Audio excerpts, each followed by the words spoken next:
حضرت ابراہیم علیہ السلام کو خواب آتا ہے کہ قیمتی چیز قربان کر دو۔ آپ علیہ السلام نے بکریاں اللہ کی راہ میں قربان کر دیں۔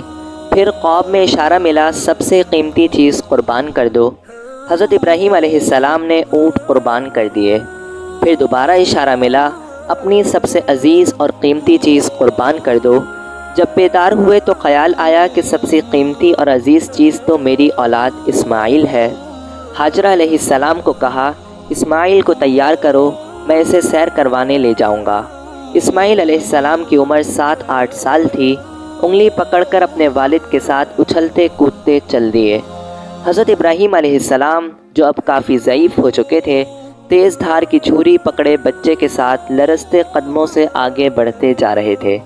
حضرت ابراہیم علیہ السلام حضرت اسماعیل علیہ السلام کو لے کر جمرہ قبری پر پہنچے۔ جمرہ قبری وہ مقام ہے جہاں شیطان کو کنکریاں ماری جاتی ہیں۔ وہاں پہنچ کر اسماعیل علیہ السلام سے مخاطب ہوتے ہیں کہ اے میرے بیٹے، مجھے حکم ہوا ہے کہ تجھے قربان کر دوں۔ اسماعیل علیہ السلام نے کہا والد محترم، آپ کو جو حکم ملا ہے اس کو پورا کریں، انشاءاللہ مجھے صبر کرنے والا پائیں گے۔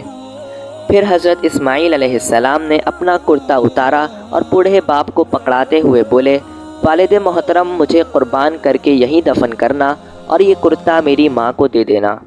حضرت ابراہیم علیہ السلام نے اسماعیل علیہ السلام کے ہاتھ اور بازو باندھ دیے۔ اسماعیل علیہ السلام فرمانے لگے والد، مجھے الٹا لٹا کر چھری پھیر دیں، اگر اللہ کا یہ حکم ہے تو دیر نہیں کرنی چاہیے، کہیں ایسا نہ ہو مجھے سیدھا لٹا کر مجھے دیکھتے ہوئے آپ کے لرزتے ہاتھوں سے چھری نہ چل سکے۔ حضرت ابراہیم علیہ السلام نے اسماعیل علیہ السلام کو لٹایا اور آسمان کی طرف دیکھ کر مخاطب ہوئے اے میرے رب، یہ کیسی آزمائش ہے؟ تو مجھ سے ناراض ہے کہ اسماعیل علیہ السلام مجھے ہر شے سے عزیز ہے، اور تیرے حکم سے یا یہ کوئی امتحان ہے؟ اگر تیری یہی رضا ہے اے میرے اللہ تو میں اس میں راضی ہوں، بس تو مجھ سے اور اسماعیل سے راضی ہو جا۔ حضرت ابراہیم علیہ السلام نے آنکھیں بند کیں اور اللہ اکبر کہتے ہوئے چھری گردن پر چلا دی تو چھری نہیں چلی، دوبارہ چلائی تب بھی نہیں چلی۔ چھری کی دھار کو پتھر پر رگڑا اور تیسری مرتبہ چھری چلائی تو وہ چل گئی۔ پھر کانوں میں آواز آئی ابراہیم تو اپنی آزمائش پر پورا اترا۔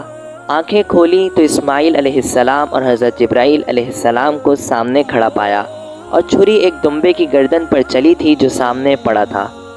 حضرت ابراہیم علیہ السلام ہر امتحان کی طرح اس امتحان میں بھی کامیاب ہو گئے۔ اللہ کو قربانی کا یہ طریقہ اتنا پسند آیا کہ رہتی دنیا تک ہر صاحب نصاب شخص پر اس کو لازم اور واجب قرار دے دیا گیا۔